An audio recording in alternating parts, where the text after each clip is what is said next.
sila G, Aiko, Sis Rhyme, Sis Mind, si Drea or si Andrea Bayanchi Joms, Joy, at pinakamamahal niyang si HV. Yung hindi ko nabate, di ko din kaya babatiin. Yung hindi ako binati, hindi ko rin kaya babatiin. Para fair, joke lang daw. Ayan, pati na rin kay Dakilang Madaya. And hello kay Abby Malonzo. Sabi nga, DJ Bless, tagal mang nawala. Miss you, God blessing.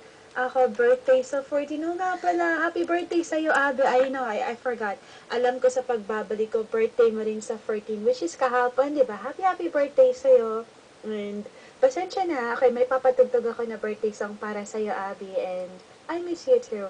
And, pasensya na hindi ako naka-live kagabi kasi nag-look ko ang aking computer.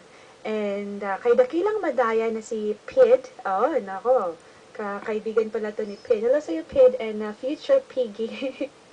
Ayun, and hindi ko daw malilimutan ng sarili ko. Hello, Jay. And pa-request po ng kantang Kunin Mo Nang Lahat Sa Akin by Jeremiah. Maraming salamat po, DJ Bless. And more power. And Acoustic Sense would like to say hello and happy listening sa lahat ng mga wahihi ba yan? Wahihi groups ba yan, Acoustic? And sa lahat ng mga OFW Zone 131, happy listening